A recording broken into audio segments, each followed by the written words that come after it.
కొనసాగుతా ఉంది. కాబట్టి మనకి ఆల్రెడీ కనిపిస్తున్నాయి, అంటే జరుగుతున్నటువంటి పరిణామాల్లో బీఆర్ఎస్ సపోర్ట్ చాలా బాగుంది పెద్ది కుటుంబానికి.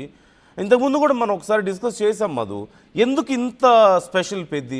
ఇంతకుముందు మనం అనుకున్నాం కదా, వేరే పార్టీల్లో కూడా కొంతమంది నాయకులు హాస్పిటలైజ్ అయిన సందర్భాలు లేదంటే ఇక వెళ్ళిపోయిన సందర్భాలు ఉన్నాయి. కానీ పార్టీల నుంచి కొంత సపోర్ట్ ఏదో వస్తారు, కొంతమంది చూస్తారు, ఏదైనా సపోర్ట్ ఉంటే ఇస్తామని చెప్తారు, లేదంటే ఎలక్షన్స్ టైంలో అయితే కొన్ని టికెట్స్ ఇచ్చిన సందర్భాలు ఉన్నాయి. కానీ బట్ పెద్ద ఫ్యామిలీకి మాత్రం మొదటి నుంచి సపోర్ట్ క్యారీ అవుతూ ఉంది. అంటే ఆయనకి హెల్త్ బాగాలేనప్పటి నుంచి, ఆ హాస్పిటల్లో జాయిన్ అయినప్పటి నుంచి మొత్తం పార్టీ మొత్తం హాస్పిటల్ దగ్గర ఉంది. కేసీఆర్ వచ్చారు, డాక్టర్స్తో మాట్లాడారు, ఎంత ఖర్చు అయినా పర్లేదు నేను భరిస్తా అన్నారు.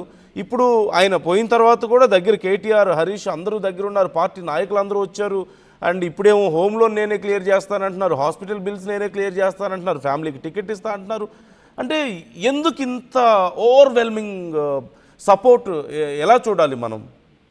నిజంగానే ఇది స్పెషల్గా ఎందుకంటే బీఆర్ఎస్ గత వారం 10 రోజుల నుంచి పెడుతున్న ఎఫర్ట్ కానీ, చూపిస్తున్న కేర్ కానీ, అధిష్టానం డైరెక్ట్ గా ఆసుపత్రికి రావడం కానీ, మానిటరింగ్ చేయడం, డాక్టర్లతో మాట్లాడడం, ఇదంతా రీజన్ ఒకటే. చాలా మంది నాయకులు ఉన్నారు. ఇప్పుడు ఎగ్జాంపుల్ బీఆర్ఎస్ పార్టీలో మాజీ మంత్రులైన వాళ్ళు ఉన్నారు, ఇప్పుడు గతంలో ఎమ్మెల్యే ఎంపీలు అయిన వాళ్ళు ఉన్నారు.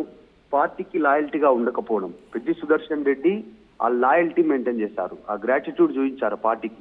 సో ఉద్యమ నేపథ్యం ఎక్కడ డీవేట్ కాలేదు. మొదటి నుంచి కేసీఆర్ తో ట్రావెల్ చేశారు, అదే అనుబంధం ఉంది. పార్టీ ఎట్లాంటి సిచ్యువేషన్ లో ఉన్నా, ఎప్పుడు అప్ అండ్ డౌన్స్ లో ఉన్నా, ఉద్యమ సమయంలో అప్ అండ్ డౌన్స్ లో ఉన్నా, తర్వాత తెలంగాణ 10 సంవత్సరాలు అధికారంలో ఉండి మళ్ళీ ఇప్పుడు అధికారం కోల్పోయినా డీవియేట్ కాకపోవడం పెద్ది సుదర్శన్ రెడ్డి, కేసీఆర్ తోటే ట్రావెల్ చేయడం, ఒకటే కమిట్మెంట్ కంటిన్యూగా, అదే లాయల్టీ పార్టీకి సంబంధించి ఆయన చూపించేటువంటి విధానం. రీసెంట్ గా జరిగినటువంటి కొన్ని అంశాలలో కూడా అప్పుడు ఆయన జెడ్పీటీసీగా మొదటగా టీఆర్ఎస్ తెలంగాణ రాష్ట్ర సమితి ఉన్నప్పుడు ఆయన ఒక జెడ్పీటీసీ అభ్యర్థిగా పోటీ చేసినటువంటి ఒక పోస్టర్, ఒక క్లాత్ పైన ప్రచారానికి సంబంధించినటువంటి దాన్ని కూడా ఆయన దాచిపెట్టుకొని రీసెంట్ గా ఇన్ని సంవత్సరాలు కంప్లీట్ అవుతుంది, 15 సంవత్సరాలు, 20 సంవత్సరాలు కంప్లీట్ అవుతుంది ఉద్యమ నేపథ్యం స్టార్ట్ అయ్యని అది తీసుకొచ్చి కేసీఆర్కి చూపించడం, దాన్ని గిఫ్ట్ గా ఇవ్వడం. సో ఆయన పార్టీకి లాయల్టీగా ఉన్నారు.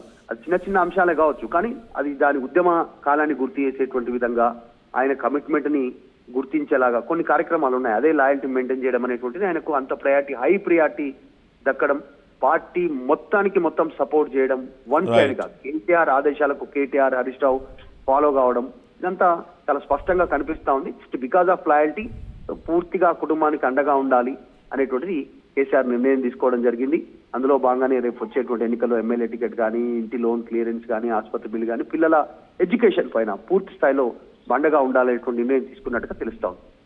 Right. Thank you Madhu, thanks for the details. మొత్తం మీద పెద్ద కుటుంబానికి బీఆర్ఎస్ అండగా ఉంటున్న తీరు ఖచ్చితంగా మనం అందరూ అప్రిషియేట్ చేయాల్సిందే. అంటే పార్టీ పట్ల నిబద్ధతగా ఉంటే, పూర్తి స్థాయిలో పార్టీకి అంకితం అయితే, పార్టీ కూడా అదే స్థాయిలో నిబద్ధతగా అంకితం అవుతుంది వాళ్ళకి అని చెప్పేసి ఆఫ్కోర్స్ కేసీఆర్ ఈ విషయంలో ప్రూవ్ చేస్తున్నారు. ఎందుకంటే పెద్దకి హెల్త్ బాగాలేనప్పుడు కేసీఆర్ డైరెక్ట్గా హాస్పిటల్కి వెళ్ళడం, బీఆర్ఎస్ నాయకులందరూ అక్కడ ఉండడం, ఎప్పటికప్పుడు సమాచారం తెలుసుకోవడం, అండ్ ఎంత ఖర్చు అయినా పర్లేదు బ్రతికించండి అని చెప్పి డాక్టర్స్ని ఆయనే కోరడం.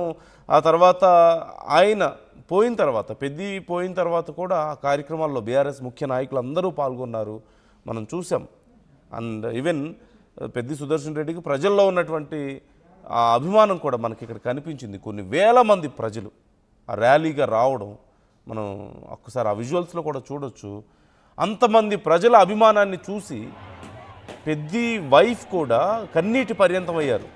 ఇంతమంది అభిమానాన్ని చూరగొన్నామా మేము, నా హస్బెండ్ ఇంత మంచివాడా అంటూ ఆమె కూడా కొంత ఆశ్చర్యానికి గురయ్యారు. And at the same time even BRS నాయకులు హరీష్, కేటీఆర్ కూడా అంతమంది ప్రజల అభిమానాన్ని చూసి, పెద్ది పట్ల వాళ్ళు చూపిస్తున్న అభిమానాన్ని చూసి కన్నీరు పెట్టుకున్నారట.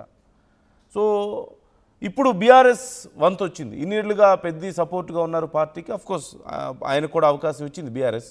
కానీ ఇప్పుడు ఆ బంధం మరింత బలపడినట్లుగా కనపడుతుంది. ఆ కుటుంబానికి బీఆర్ఎస్ అండగా ఉంటున్న తీరు, కేసీఆర్ ఒక తండ్రిలా నేను చూసుకుంటాను, మీ కుటుంబానికి నేను ఉన్నాను అని చెప్పేసి హామీ ఇచ్చి మొత్తం హౌస్ లోన్ క్లియర్ చేయడం దగ్గర నుంచి, అలాగే నెక్స్ట్ ఎన్నికల్లో టికెట్ ఇవ్వాలి స్వప్నకి అని కూడా ఆలోచిస్తున్నారంటూ సమాచారం అందుతోంది. ఈవెన్ స్వప్న కూడా చాలా యాక్టివ్గా ఉన్నారు. తన భర్తతో పాటు ఎన్నికల ప్రచారంలో పాల్గొనడం, కార్యక్రమాల్లో ఉండడం, అలాగే కార్యకర్తలతో ఎప్పుడు టచ్లో ఉండడం, తనకి ఇంట్రెస్ట్ ఉందని కూడా కొన్ని సందర్భాల్లో చెప్పినట్లుగా మనం విన్నాం.